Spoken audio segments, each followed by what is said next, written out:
Bonjour François, comment tu vas? Ça va bien. J'espère que tu as la forme parce qu'on a un 5e mini PC de chez Geekom à tester aujourd'hui. Ah. Et j'aimerais commencer cette vidéo par vous remercier et remercier également la société Geekom pour leur confiance parce que c'est grâce à vous que la société nous contacte pour vous présenter leur dernier produit. D'ailleurs, en parlant de ça, moi j'aimerais bien savoir la différence entre le Geekom GT Series ainsi que le Geekom que nous avons testé dans la précédente vidéo, la 8.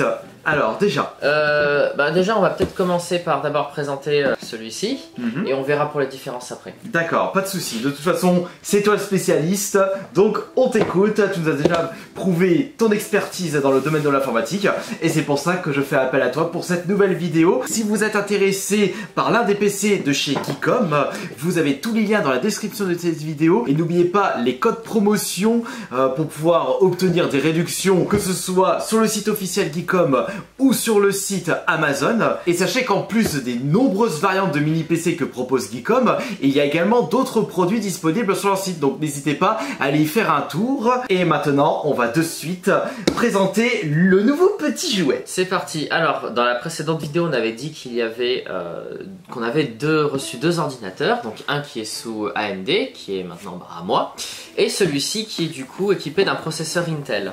Donc sur celui-là nous avons du coup un Intel Core i9 pour rester sur les processeurs de série 9 parce qu'à chaque fois on reçoit évidemment le plus haut de gamme. Donc nous avons un i9 13900H, donc au lieu que ce soit un processeur de 8 cœurs, c'est un processeur de 14 cœurs et de 20 threads. Fréquence à 5,4 GHz en boost. Ce n'est pas le même processeur entre le A8 et le GT Series. C'est ce que j'ai dit, oui. Voilà, ouais. Il faut que je retienne. Donc évidemment, comme sur l'autre modèle, nous sommes équipés de 32 Go de... 32 Go de RAM DDR4 et pas DDR5. La fréquence reste à regarder dans le gestionnaire des tâches.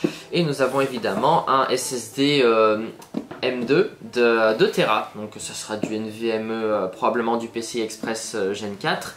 Et sa carte graphique, donc c'est la carte graphique intégrée, nous sommes sur du Intel Iris Xe. Mais finalement, est-ce que tu saurais déjà nous dire quel serait le plus puissant entre les deux? Pour du gaming, évidemment, le A8 sera beaucoup mieux, mais pour des tâches un peu plus intensives, pour la partie, on va dire, bureautique ou ce dont tu avais parlé, Phénisque, pour les IA, ces choses-là, c'est mieux d'avoir ce processeur Intel car évidemment il y a plus de cœurs donc ça peut exécuter plus de choses en même temps. Voilà, c'est ça que je voulais savoir. Donc on a bien des PC adaptés selon ce que vous désirez en faire. C'est pour des usages différents. Après évidemment que vous preniez l'un ou l'autre, ça fera largement le taf pour ce que vous allez en faire. Sauf si vous êtes vraiment à la recherche d'une grosse machine gamer, voilà, là faudra... faire un compromis en termes de taille, ça sera pas avec un tout petit objet comme ça que vous pourrez faire tourner Cyberpunk en 4K. Mais déjà, pour avoir testé les précédents mini PC de chez Geekom, on a été étonné des performances de ces machines malgré leur petite taille. Et je pense que ce sera de même avec le mini series. N'oubliez pas que c'est un processeur d'ordinateur portable quand même qu'on a dedans, c'est pas un processeur d'ordinateur fixe. C'est toujours impressionnant de voir ce que la miniaturisation peut nous offrir. Allez, ouvrons ça, regardons la petite bête, à quoi elle ressemble cette fois-ci. Voilà. Attends, pas le sac poubelle, je crois. Attention. Ouais, je l'ai eu. Bien joué. Croyez-moi sur parole. C'est la même chose que le IT13 qu'on avait fait, mais d'une couleur plus claire d'ailleurs. On dirait le A8 en termes de tête. Voilà. Alors, nous avons le même format.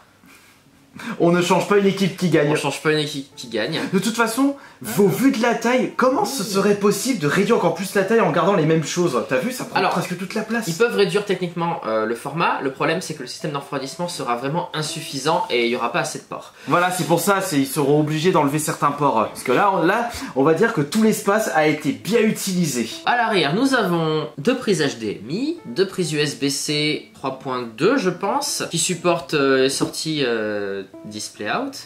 Nous avons deux prises USB 3.0, la prise d'Alim et évidemment la prise Ethernet en 2,5 Go. C'est exactement les mêmes prises que le A8. Et nous avons... D'ailleurs le A8 qui est juste là-bas, on le verra quand on testera ce mini PC. Un port de carte SD et en façade deux ports USB 3.0 et une prise jack pour le casque et le micro d'ailleurs.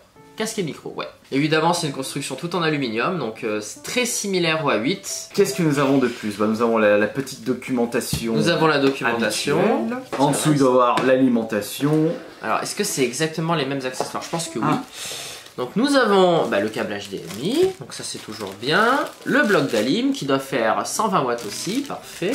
La sortie pour se brancher dans la prise, des vis et évidemment la petite plaque. La plaque pour le monter en VESA. Donc si vous voulez le monter sur un bras articulé si vous êtes bizarre, ou à l'arrière d'un écran si vous voulez vous amuser à faire un tout en un, donc à le monter à l'arrière comme un client léger. C'est le même équipement, après bon c'est le minimum qu'il faut. Ce mini PC de chez Geekom est avant tout adapté aux personnes recherchant un produit très spécifique ou ne prenant que très peu de place.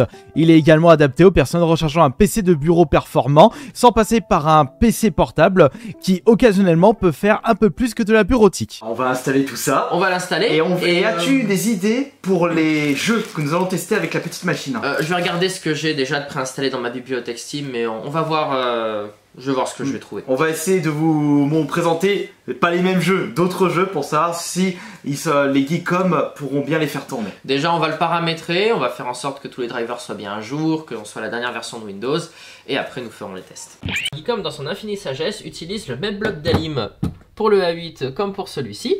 Donc j'ai juste à débrancher le mien et à brancher l'autre derrière. Est-ce que tu as commencé à le bidouiller le A8?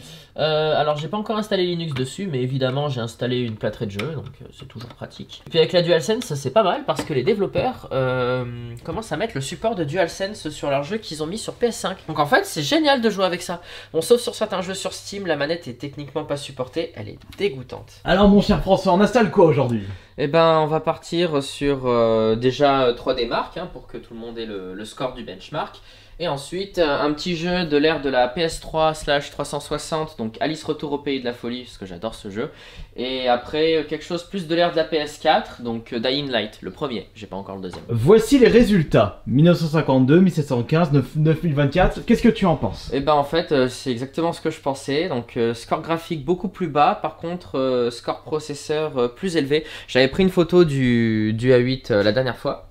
Donc ouais, il y a une grosse différence, ce PC est vraiment plus fait pour de la bureautique qu'autre chose. Mais penses-tu qu'il pourra faire tourner les jeux que nous avons téléchargés? Normalement oui, on va voir ce que ça donne. On va commencer par Alice, le jeu 360 PS3. On commence par Alice, c'est parti. Évidemment, toujours plus de choses à télécharger. Ah, c'est plus comme à l'époque rétro gaming, tu mettais ta cartouche et paf, c'est parti. Voilà, ça c'est une pépite cachée qui mérite d'être plus connue, mais c'est un jeu 360 PS3 qui avait bidé.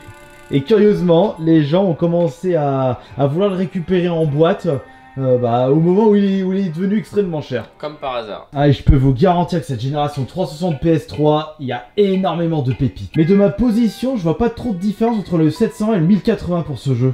Après bon, c'est les vieux jeux en fait, même en basse résolution, ça reste quand même joli. Surtout que ce jeu-là est très stylisé, donc ça dérange pas plus que ça. Surtout quand tu m'expliquais que les jeux de la génération 360 PS3 étaient pour la grosse majorité du 720p. Oui, cette génération-là, c'était 90% des gens 720p. Ceux en 1080p étant en général les jeux indés en 2D ou vraiment les jeux qui étaient basiques. Donc c'est pour ça qu'on voit pas trop la différence lorsqu'un jeu de base 720p est en 1080. C'est ça. Mais regardez le design de ce jeu, c'est incroyable. À la Tim Burton. J'ai pas mis les graphismes au max de mémoire.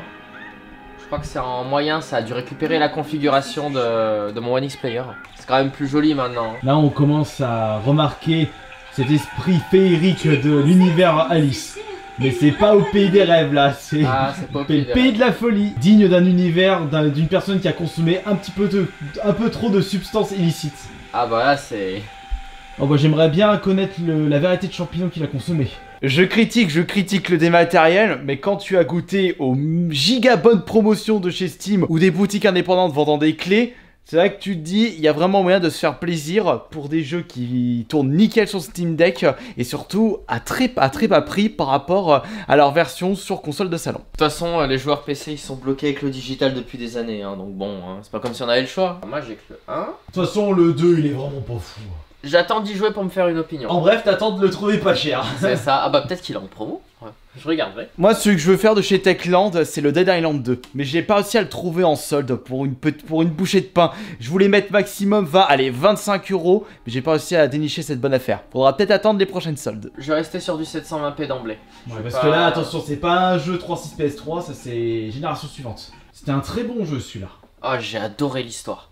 Et puis la map, elle est super, hein. On peut interagir avec de la façon dont on veut, c'est vraiment super. Mais je n'ai pas retrouvé cette ambiance avec le deuxième Dying Light.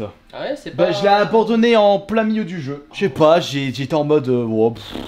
J'ai eu la même sensation quand j'étais passé de Borderlands 2 à Borderlands 3. Ah, j'ai pas joué au 3 encore.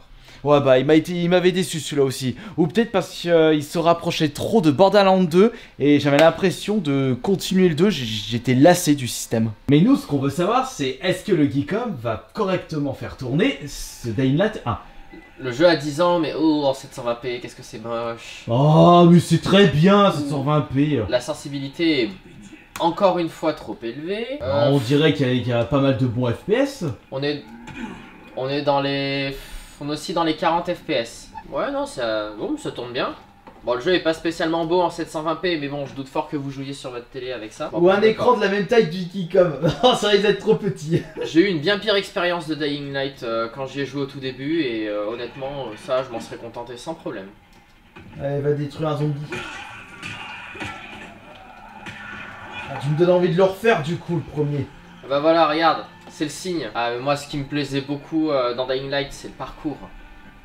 Chose qui n'était pas dans Dead Island 1. Ouais, c'est quelque chose qui m'a un petit peu freiné d'ailleurs sur Dead Island 1. T'avais joué à Dead Island avant ou après celui-là? J'ai joué à Dead Island avant celui-là justement. Ah. Si j'avais joué à Dying Light avant Dead Island, je pense que je l'aurais très certainement détesté. Exact. Parce que le personnage est lourd à contrôler, on peut rien escalader de spécial, on saute pas haut, c'est relou. C'est ce que je dis souvent, Dying Light est la combinaison entre Dead Island et Mirror Edge. Alors pour conclure François, qu'est-ce que tu en penses de ce GT Series de chez Geekom? Eh ben c'est quand même une bonne machine, bon pas du tout faite pour le gaming, hein, parce que même s'il arrive à faire tourner des jeux plus anciens, c'est vraiment avec tout au minimum et pas forcément avec un framerate optimal. Hein.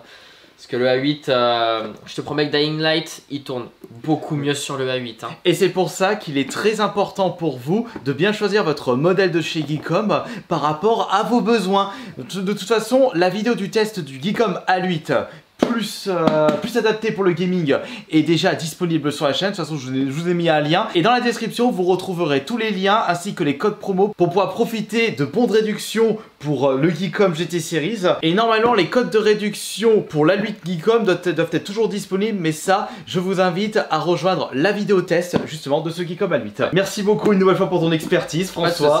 On remercie une nouvelle fois Geekom pour leur confiance.